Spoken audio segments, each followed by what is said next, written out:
జై శ్రీరామ్. శ్రీమాత్రే నమః. శ్రీ గురుభ్యో నమః. 2025 సంవత్సరం మే నెల 15వ తారీఖు నుంచి దేవగురువైన బృహస్పతి ఆయన సంచారాన్ని మారుస్తూ ఉన్నారు. ఇన్నాళ్ళు వృషభ రాశిలో సంచారం చేసిన బృహస్పతి ఇక్కడి నుంచి మే 15వ తారీఖు నుంచి వృషభ రాశి నుంచి మిథున రాశిలోకి ఆయన బంగారు పాదాన్ని మోపుతూ ఉన్నారు. మిథున రాశిలోకి ఆయన ఆగమనము ద్వాదశ రాశుల వాళ్ళకి ఎలాంటి ఫలితాలని ప్రసాదిస్తుంది, ద్వాదశ లగ్నాల వాళ్ళకి ఎలాంటి ఫలితాన్ని ప్రసాదిస్తుంది అన్న విషయాన్ని మనం తెలుసుకుందాము. నవగ్రహాల్లో దేవగురువైన బృహస్పతి మరియు శనీశ్వరుడు వీళ్ళిద్దరి సంచారము కూడా రాశులు మారేప్పుడు ప్రత్యేకతలు ఉంటాయి. ఉదాహరణకి శనీశ్వరుడికి ఏలినాడు శని ఉంటుంది, అర్ధాష్టమ శని ఉంటుంది, అష్టమ శని ఉంటుంది. కొన్ని రాశుల వాళ్ళకి ఏలినాడు శని, కొన్ని రాశుల వాళ్ళకి అర్ధాష్టమ శని, కొన్ని రాశుల వాళ్ళకి ఏలినాడు శని ఇలా ఉంటుంది, అష్టమ శని ఇలా ఉంటుంది. అలానే దేవగురువైన బృహస్పతి ప్రతిసారి రాశి మారేటప్పుడు పుష్కరాలు వస్తాయి, నదులకి పుష్కరాలు వస్తాయి. పుష్కరుడు నదికి ప్రవేశిస్తాడు. ఇప్పుడు మే 15వ తారీఖు నుంచి ఒక 12 రోజుల పాటు సరస్వతి నదికి పుష్కరాలు వస్తాయి. సో అందువల్ల దేవగురువైన బృహస్పతి ప్రతిసారి రాశి మారేటప్పుడు అది కొన్ని ప్రత్యేకతను సంతరించుకుంటుంది. ఈ ప్రత్యేకతలు మీ రాశుల వాళ్ళకి ఎలాంటి ఫలితాన్ని ఇస్తుంది? కాలపురుషుడు కుండలిలో 3వ స్థానం సహజ 3వ స్థానము, బచక్రంలో సహజ 3వ స్థానమైన మిథున రాశిలో దేవగురువైన బృహస్పతి సంచారము. యాక్చువల్గా 3వ స్థానం అనేది మరణకారక స్థానము. మనకి పరాశర సంహిత ప్రకారం బృహస్పతికి మరణకారక స్థానము. కాకపోతే అదే పరాశర హోరాశాస్త్రం చెప్పే విషయం ఏంటంటే 3వ స్థానాల్లో గురు భగవానుడు యొక్క సంచారము సౌభాగ్య యోగాన్ని కూడా ప్రసాదిస్తుంది. సౌభాగ్య యోగం ఎలా ప్రసాదిస్తుందంటే ఆయన ఎప్పుడైనా సరే 3వ స్థానంలో ఉంటే 5వ దృష్టితో 7వ స్థానాన్ని చూస్తాడు, అలాగే 7వ దృష్టితో 9వ స్థానాన్ని చూస్తాడు, అలాగే 9వ దృష్టితో లాభస్థానాన్ని చూస్తాడు. సో అంటే ఆయన దృష్టిలన్నీ మంచి స్థానాల మీద పడుతున్నాయి. ఇప్పుడు 7వ స్థానం సప్తమ స్థానం అంటే వ్యాపారం బాగా సాగుతుంది, వివాహం కాని వాళ్ళకి వివాహం అవుతుంది, అలాగే వైవాహిక జీవితంలో పొరపచ్చాలు ఏమన్నా ఉంటే అవి తొలగిపోతాయి. 9వ స్థానం మీద ఆయన సహజ కాలపురుషుడు కుండలిలో 9వ స్థానానికి అధిపతి, ఆయన ధనుసు రాశికి అధిపతి.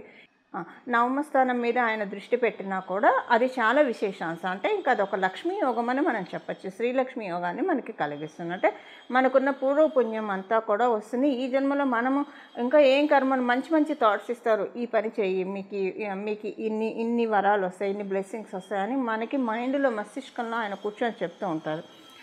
అలాగే ఆయన లాభస్థానం అంటే ఇక చెప్పక్కర్లేదు, ఫైనాన్షియల్గా బాగా ఉంటుందన్నమాట. అందరితోటి బాగుంటుంది, ఫైనాన్షియల్గా టర్మ్స్ బాగుంటాయి. ఇది మిథున రాశిలో ఉంటూ సహజ కాలపురుషుడు కుండలిలో 3వ స్థానంలో. మళ్ళీ ప్రతి రాశి వాళ్ళకి ఇది మారుతుంది, కానీ సహజ కాలపురుషుడు కుండలిలో 3వ స్థానం అవ్వడం వల్ల ఈ మరణకారక స్థానానికి సింపుల్ కాన్సలేషను ఆయన సౌభాగ్య యోగాన్ని కూడా ప్రసాదిస్తున్నాడు. 2 ఉన్నాయి. సో ద్వాదశ రాశుల వాళ్ళకి, ద్వాదశ లగ్నాల వాళ్ళకి జూపిటర్ యొక్క గురు భగవానుడి యొక్క మిథున రాశి సంచారము ఎలాంటి ఫలితాన్ని ఇవ్వబోతోంది, దీనికి సంబంధించిన పరిహారాలు ఏం చేసుకోవాలి, ఇంకా మనకి బాగోకపోతే దాన్ని తప్పించుకోవడానికి ఏం చేసుకోవాలి, బాగా ఉంటే వాటిని ఇంకా ద్విగుణీకృతం చేసుకోవడానికి ఏం చేయాలి, ఇవన్నీ కూడా ఇప్పుడు మనం పరిశీలిద్దాం. కర్కాటక రాశిలో పుట్టిన వాళ్ళకి, కర్కాటక లగ్నంలో పుట్టిన వాళ్ళకి దేవగురువైన బృహస్పతి మీకు 10వ స్థానంలో వచ్చారు. 10వ స్థానంలో ఆయన సంచారం చేస్తూ మీకు ఎలాంటి ఫలితాన్ని ఇస్తున్నారు? ఇక్కడ ఒక బ్యూటీ ఏంటంటే ఆయన సహజ కాలపురుషుడు కుండలిలో 10వ, ఎందుకంటే మీనరాశి 10వ స్థానం. సో ఒక 10వ అవుతూ మీ రాశి నుంచి 10వ స్థానంలోకి వస్తున్నారు. ఎందుకు ఇప్పుడు 10వ స్థానంలో సంచారం జరుగుతుంది? మీకు ఏం ఫలితాలని ఆయన ఇప్పుడు మీకు తెచ్చిపెట్టబోతూ ఉన్నారు? మిమ్మల్ని చాలా వాటి నుంచి లిబరేట్ చేస్తూ ఉన్నారు, కష్టాల నుంచి మీకు విముక్తిని ప్రసాదిస్తూ ఉన్నారు. మీకున్న ఆర్థిక సమస్యలు కావచ్చు, ఆరోగ్య సమస్యలు కావచ్చు, మానసిక సమస్యలు కావచ్చు, వీటన్నిటి నుంచి మిమ్మల్ని బంధ విముక్తిని చేయడానికే 12వ స్థానం అంటే మోక్షస్థానం.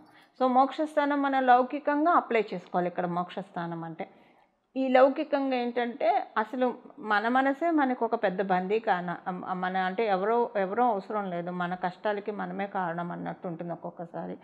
మనసు లేనిపోని చెత్తంతా తెచ్చి పేర్చి దానివల్ల మనం భయపడిపోయి ఆందోళన చెంది భయము, భ్రాంతి ఇవన్నీ కలుగుతూ ఉంటాయి. ఇప్పుడు గురు భగవానుడు వీటన్నిటి నుంచి బంధ విముక్తిని చేస్తూ ఉన్నారు. అంటే ఇది మీకు అర్థమయ్యేది చెప్పాలంటే, ఉదాహరణకి మీరు ఆరోగ్య సమస్యలతో బాధపడుతున్నారు. డెఫినెట్గా కర్కాటక రాశి, కర్కాటక లగ్నంలో పుట్టిన వాళ్ళకి గత 3 నెలలుగా 4 నెలలుగా ఇంప్రూవ్మెంట్ మీకు ఆల్రెడీ స్టార్ట్ అయి ఉంటుంది. ఆరోగ్యం విషయంలో మంచి డైట్ దొరకడమో ఏదో రకంగా ఇంప్రూవ్మెంట్ మీరు చూస్తారు. మీరు ఆరోగ్యపరంగా కాకపోతే మీరు ఆరోగ్యం బాగా ఉంది, ఫైనాన్షియల్గా ఏమైనా ఇబ్బందులు ఉన్నాయంటే ఒక 4 మంత్స్ నుంచి కొంత ఊరడైతే మీరు డెఫినెట్గా చూస్తారు, బాగుంది అని అనుకుంటారు. మానసికంగా అంటే ఈ మూడిట్లో మీరు దేంతో ఎక్కువ బాధపడుతున్నారో వాటిల్ని ఆయన తొలగిస్తాడు. మానసికంగా మీరు బాగా అంటే చుట్టూ ఉన్న వాళ్ళందరూ హ్యూమిలేట్ చేస్తూ ఉన్నారు చాలా. ఎందుకంటే కర్కాటక రాశి, కర్కాటక లగ్నం అంటేనే చాలా సెన్సిటివ్, అందరినీ ఓన్ చేసుకుంటారు. అవతల వాళ్ళ నుంచి కూడా కొంత పూర్తిగా ఎక్స్పెక్ట్ చేయరు, బట్ కొంత వాళ్ళు ఇప్పుడు మనం 100% ఇచ్చినప్పుడు అవతల వాళ్ళు కనీసం 10-20% ఇచ్చినా చాలు అనుకునే మనస్తత్వం ఉంటుంది కర్కాటక రాశి లగ్నం వాళ్ళకి. అది కూడా రాకపోయేసరికి బాధ ఉంటుంది. సో అలా కావచ్చు, లేదా ఏదైనా మానసికంగా బాధపడుతూ ఉంటే కనుక వీటన్నిటి నుంచి తొలగిస్తాడు. ఆల్రెడీ 3-4 నెలల నుంచి మీలో స్ట్రాంగ్నెస్, మానసికంగా మీరు బలపడుతున్నారన్న విషయం మీకు అర్థమవుతూనే ఉంటుంది. ఇప్పుడు నేను చెప్తుంటే మీరు కోరిలేట్ చేసుకోగలుగుతున్నారు. ఎందుకంటే ఆల్రెడీ మీకు ఆ డాట్స్ కనెక్ట్ అయిపోతాయి. ఆల్రెడీ మీలో ఒక నూతన ఉత్తేజం, నూతన చైతన్యం. సో ఎప్పుడైనా ఇప్పుడు మానసిక అంటే ఎప్పుడు ఉంటుంది మీకు ఏదైనా ఎవరితోనైనా మీరు మాట్లాడారు, వాళ్ళు తిరిగి మాట్లాడలేదు, అరే అని బాధపడతారు. అంటే నేను ఎగ్జాంపుల్కి చెప్తున్నా. ఈ గత 3-4 నెలలుగా ఎలా ఉంటుంది, ఇంక్లూడింగ్ దిస్ డే ఎలా ఉంటుందంటే మీకు ఒక మంచి థాట్ వస్తుంది. అసలు ఎక్స్పెక్టేషన్ పెట్టుకోవడం వల్లే కదా ఈ బాధ. మనం ఎక్స్పెక్టేషన్ ఎవరి మీద పెట్టుకోకపోతే ఈ బాధ అనేది ఉండదు కదా మనసులో. మనం చేయాల్సింది మనం చేయడం అంతే. గీతాచార్యులు వారు చెప్పినట్టు ఆయన చెప్పినట్లు మనం చేయాలి. మనం చేయాల్సిన కర్తవ్యం వరకు మనం చేయాలి. మనం ఎక్స్పెక్టేషన్స్ పెట్టుకోకుండా ఉంటే ఈ బాధ ఉండదు కదా. ఇలా మన ఆత్మీయులు మాట్లాడుతుంటే మాట్లాడలేదనుకున్నాం, ఈ రాగము, మమకారం వీటి వల్లే కదా ఈ బాధ. అసలు ఇది మామూలుగా మనం తీసేస్తే కనుక మనకి ఏ బాధ ఉండదు కదా. ఇలా అంటే మానసికంగా బాగా స్ట్రాంగ్ చేస్తున్నారు. మీరు ఏదైనా ఆరోగ్య సమస్యలు, ఇప్పుడు ఆరోగ్య సమస్యలు మానసిక సమస్యను కూడా ఇస్తున్నాయి. ఆరోగ్యం బాగోకపోతే మనసుకి బాధ వచ్చేసేసి ఇంకా తగ్గదేమో, ఇంకా లేచి నడవలేమేమో, ఇలాంటి థాట్స్ కూడా వస్తాయి. ఇప్పుడు ఏంటంటే ఈ 3-4 నెలల నుంచి మీకు తెలియకుండానే మీరు స్ట్రాంగ్ అవుతారు. ఎందుకు ఇన్నాళ్ళు లేచి నడవలేదా? ఎంతమంది మృత్యు అంచుల వరకు వచ్చి శుభ్రంగా వాళ్ళు ఇంకా బాగా లైఫ్ని లీడ్ చేస్తూ ఉన్నారు. చాలా మంచి పాత్రలోకి వెళ్తూ ఉన్నారు. ఎంత అదృష్టాన్ని వాళ్ళు చూస్తూ ఉన్నారు. మనం కూడా అలానే చూస్తాం. ఇలాంటి మంచి థాట్ ప్రాసెస్ని గురు భగవానుడు కలిగిస్తాడు. ఎందుకు కలిగిస్తాడంటే సింపుల్గా చెప్పాలంటే మీకున్న కష్టాన్ని గట్టెక్కించాలి. మీరు ఏ విషయంలో అయితే కష్టపడుతున్నాం, బాధపడుతున్నాం అని అనుకుంటున్నారో ఈ విషయాలన్నీ కూడా మటుమాయం అయిపోతాయి. ఇప్పుడు అంటే ఒక బోర్డు మీద చాక్ పీస్ రాస్తే డస్టర్తో తిరిగితే ఎలా తిరిగిపోతాయో అలా మానసిక, శారీరక, ఆర్థిక ఇబ్బందులన్నిటినీ కూడా ఆయన తుడిపేస్తున్నాడు. వ్యయ స్థానంలో ఉంటూ మంచి కళలు వస్తాయి. కళలో దేవీ దేవతలు వస్తారు. ప్రకృతి మీతో మాట్లాడుతూ ఉంటుంది, వినడానికి ప్రయత్నించండి. ప్రకృతి ఎలా మాట్లాడుతుందండి? ప్రకృతి మాట్లాడే మాటలు ఎలా ఉంటాయంటే ఒక కళ ద్వారా మనకి ఇండికేషన్ ఇస్తుంది. ఒక నిమిత్తం అంటే మనకి శకునాల ద్వారా ఇండికేషన్లు అందిస్తూ ఉంటుంది. సో ప్రకృతితోటి కనెక్ట్ అయి ఉండడానికి ప్రయత్నించండి. ప్రకృతితోటి కనెక్ట్ అయి ఉండడం అంటే అమ్మవారి పాదాలని ధ్యానించడం. ఇలా ధ్యానిస్తూ ఉంటే మన అంతర్వాణి ఒక్కొక్కసారి ఇప్పుడు ఈ పని చేయొద్దు, లేదా ఈ పని చేయని మనకి చెప్తూ ఉంటుంది. అలా చాలామంది కొన్ని డెసిషన్స్ తీసుకొని సక్సెస్ అయిన వాళ్ళు కూడా ఉన్నారు. సో అంతర్వాణి చెప్తూ ఉంటుంది. ఇప్పుడు ఇలా మీరు కనెక్ట్ అయి ఉండడానికే ప్రయత్నించండి. ఇక మీకు గురు భగవానుడు ఎలాంటి ఫలితాలు ప్రసాదిస్తున్నాడంటే ఈ కుటుంబంలో ఆనందం, ఆరోగ్యం, ఐశ్వర్యం వీటన్నిటిని ప్రసాదిస్తున్నాడు. మీకు, మీ కుటుంబ సభ్యులకి, మీకు మీ బంధువర్గం అందరితోటి కూడా చాలా హార్మోనియస్ రిలేషన్ అనేది ఉంటుంది. చాలా అంటే చాలా మంచి రిలేషను డెవలప్ చేస్తూ ఉన్నారు. మీకు స్వగృహ యోగాన్ని కూడా ఆయన కలిగిస్తున్నారు. మీరు స్వగృహ యోగం కోసం ఎదురు చూస్తూ ఉంటే, లేదు మీరు స్వగృహ కోసం మీరేం ప్రయత్నం చేయట్లేదంటే ఇంట్లో ఏదన్నా ఫైనాన్షియల్గా మంచి గెయిన్స్ని మీకు అందిస్తూ ఉన్నారు. ఏదైనా కూడా గురు భగవానుడు పంచమ దృష్టితోటి మీ చతుర్థ స్థానాన్ని చూస్తూ ఇప్పుడు ఎలా ఉంటుందంటే మీ ఇంట్లో లక్ష్మీ అమ్మవారు వచ్చి ఉన్నారా అన్నంత ప్రశాంతంగా మీకు ఉంటుంది. ఆర్థిక వ్యవహారాల్లో మార్పులు ఉంటాయి. ఇలా అన్ని విషయాల్లో కూడా జీవాన్ని పోస్తున్నాడు. ఆయన ఎక్కడ చూస్తే అక్కడ జీవం పడుతుంది. ఇప్పుడు ఒక బీడు భూమిని ఆయన చూస్తే అది బంజరు భూమి అవుతుంది, సాగు భూమి అవుతుంది. అలా ఇప్పుడు ఇప్పుడు అంటే మన ఇల్లు బంజరు భూమి అవుతుంది, సాగు భూమి అవుతుంది. అంటే అన్నిటికీ సమృద్ధిగా ఉన్నది నెలవు మన ఇల్లు అన్నట్లు గురు భగవానుడు కటాక్షాన్ని ఇస్తున్నారు. సో దీన్ని మనం కూడా అందిపుచ్చుకోవాలంటే ప్రతిరోజు ఇంట్లో ధూపదీప నైవేద్యాలు ఖచ్చితంగా జరగాలి. వీలుంటే 2 పూట్ల చేయండి, లేదు 2 పూట్ల కుదరదు ఒక పూట చేయండి. ఒక పూట అయితే చేస్తారు మ్యాక్సిమం, కొంతమంది చేయరు. ఒక శుక్రవారమే దీపం వెలిగి దీపారాధన చేయడం ఇలాంటివి చేస్తుంటారు. మీరు ఈ కోవకు చెందిన వాళ్ళైతే ప్రతిరోజు దీపారాధన చేయాలి. ఖచ్చితంగా మీ ఇంట్లో దీపాన్ని వెలిగించండి. మీరు వెలిగించేది దీపాన్ని కాదు, దీపారాధన కాదు, మీరు దీపారాధనలో శ్రీ మహాలక్ష్మి అమ్మవారిని మీ ఇంటికి తెచ్చుకుంటున్నారని అర్థం చేసుకోండి. మీరు ఆవు నెత్తితో చేస్తారా, నువ్వుల నూనెతో చేస్తారా, మీ చాయిస్. కానీ దీపారాధన చేయండి. కొంతమంది శక్తి లేక చేయలేరు. శక్తి లేక చేయలేనప్పుడు ఒక హారతి ఇవ్వడమో లేదా అగరబత్తి తిప్పడమో ఇలాగైనా చేయవచ్చు. మన మనసు ప్రధానము. సో మీరు భగవంతుడిని ఎప్పుడు అంటే ఒకవేళ శక్తి లేక ఎవరైతే దీపారాధన చేయలేం, అలా మ్యాక్సిమం ఉండదు. ఒకవేళ ఎవరైనా శక్తి లేక దీపారాధన చేయలేకపోతే కనుక ఇక్కడ మనసులో జ్యోతిని వెలిగించుకోండి. ధ్యానంలో కూర్చోండి. మీ మనసునే హారతిగా అమ్మవారికి ఇస్తున్నట్లు భావించండి. మీ మనసు అనే జ్యోతిని వెలిగించి అమ్మవారిని ఈ జ్యోతి కాంతిలో లేదా మీరు ఏ దైవాన్ని అయితే పూజిస్తున్నారో చూస్తున్నట్లు భావించండి. చాలా అంటే చాలా, అంటే ఇంకా మనం దీపారాధన చేసిన దానికంటే ఎక్కువ ఫలితాలు దీనికే వస్తాయి. ఎందుకంటే ఎప్పుడైనా మనం అసలు పూజ అనేది ఇలానే చేయాలి. అయితే మనం మామూలుగా చేసినా కూడా దీపారాధన చేసిన మన మనసుననే ఒత్తిని కూడా వెలిగించి ఆ వెలుగులో అమ్మవారిని చూస్తున్నట్లు మనం భావిస్తే, ధ్యానం చేస్తే ఇంకా మంచి ఫలితాలు ఉంటాయి. ఈ విధంగా ఇంట్లో సుఖ సౌఖ్యాన్ని ఇప్పుడు మళ్ళీ ఆయన 1 year వరకు రాడు. ఆయన మోక్షస్థానంలో ఆయన సంచారం చాలా మంచిది. ఎందుకంటే 12వ స్థానం మోక్షస్థానం. సో చాలా మంచి ఫలితాన్ని తెచ్చి పెడుతుంది. మీకు ఎవరితోటైనా కమ్యూనికేషన్ రిలేటెడ్ ఇష్యూస్ ఉంటాయి, అవన్నీ కూడా చెక్ పెట్టేస్తున్నాడు. ఎవరితోటి కమ్యూనికేషన్ రిలేటెడ్ ఇష్యూస్ ఉండవు. ఉదాహరణకి మీకు గత కాలంలో గడిచిన రోజుల్లో మీరు చెప్పిన వాటిని అన్నిటినీ మార్చేసేసి కట్టుకథలు అల్లేసేసి స్పైసెస్ యాడ్ చేసి ఎవరైతే చెప్పారో వాళ్ళందరి నుంచి మిమ్మల్ని దూరం చేస్తున్నాడు గురు భగవానుడు. వాళ్ళందరూ కూడా ఇంకా కామ్ అయిపోవాల్సింది. అంటే మీకు కమ్యూనికేషన్ రిలేటెడ్ ఇష్యూస్ ఉండవు. అందరూ కూడా సైలెంట్ అయిపోతారు. మీకు అర్థం కాదు ఏంటి ఉన్నట్టున్న అందరూ ఇలా సైలెంట్ అయిపోయారు అని చాలా ప్రశాంతంగా కూడా అనిపిస్తుంది. ఎందుకంటే 3rd house కాబట్టి న్యాచురల్ కుండలిలో నుంచి. సో కమ్యూనికేషన్ రీత్యా మీకున్న ఏవేవైతే అసంతృప్తి ఉందో అవన్నీ కూడా తొలగిపోతాయి.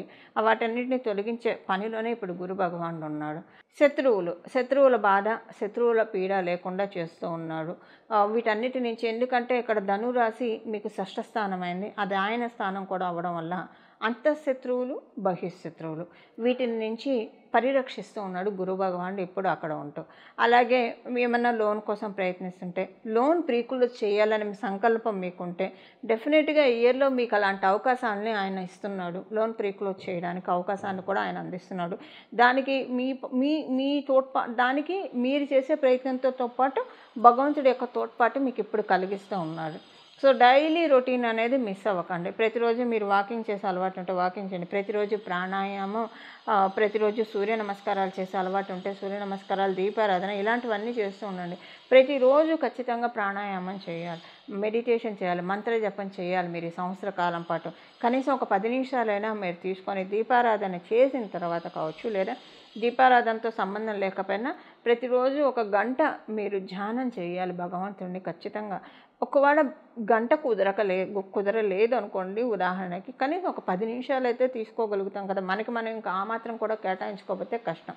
అలా మీరు చేయడానికి ప్రయత్నించండి. చాలా మంచి ఫలితాన్ని గురు భగవానుడు ప్రసాదిస్తూ ఉన్నారు.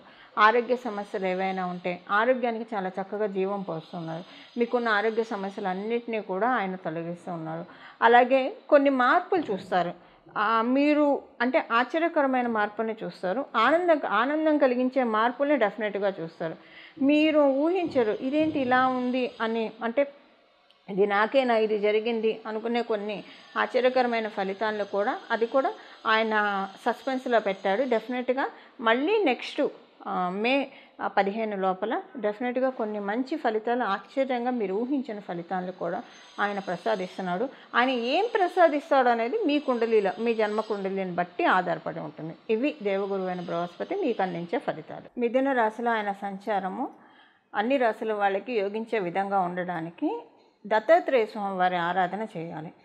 మీకు వీలైతే గురుచరిత్ర పారాయణం చేయడము, అలాగే గానుగాపూరు ఇలాంటి దత్తపీఠాన్ని దర్శించడము, కురుపురం ఇలాంటి దత్తపీఠాన్ని దర్శించడము, ఒకవేళ దర్శించడం కుదరకపోయినా సరే దత్తుడి యొక్క ఆరాధన ఎక్కువగా చేసుకోవడము, దత్త చరిత్ర పారాయణం చేయడానికి ప్రయత్నించండి, చాలా మంచిది.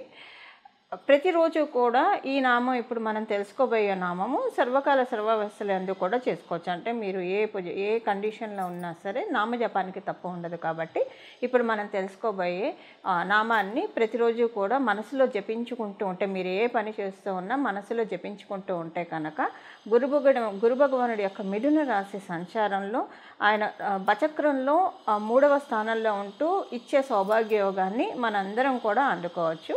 ఇప్పుడు ఆ నామం ఏంటో మనం చూద్దాం. దత్తం భజే గురు దత్తం భజే అత్రి అనసూయ పుత్ర దత్తం భజే. దత్తం భజే గురు దత్తం భజే అత్రి అనసూయ పుత్ర దత్తం భజే.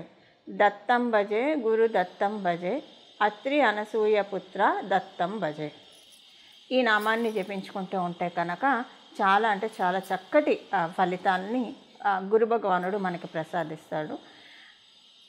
ఇలా మనమందరం కూడా గురు భగవానుడి యొక్క కృపకి పాత్రలవుతూ, గురు భగవానుడు జ్ఞానాన్ని కలిగిస్తాడు. జ్ఞానం వల్ల ఏంటంటే అజ్ఞానం అనే చీకట్లు తొలగిపోతాయి. ఎప్పుడైతే అజ్ఞానం అనే చీకట్లు వీడిపోతాయో మన జీవితంలో సుఖ సంతోషాలు సమృద్ధిగా ఉంటాయి. వాటికి ఎప్పుడూ కొదవ ఉండదు. ఇలా మన జీవితాన్ని జ్ఞాన సముపార్జనతోటి, జ్ఞానార్జనతోటి మన జీవితాన్ని మనందరం కూడా నడుపుకోవాలని చెప్పి, జ్ఞానధనంతో అజ్ఞానం అనే అంధకారాన్ని రూపుమాపాలని చెప్పి నేను కూడా మనందరి తరఫున మనస్ఫూర్తిగా శిరస్సు వంచి దత్తాత్రేయ స్వామి వారిని వేడుకుంటూ, శ్రీ గురుదత్త, జై గురుదత్త, శ్రీ దత్త శరణం మమ, మంగళం, నమో భగవతే వాసుదేవాయ.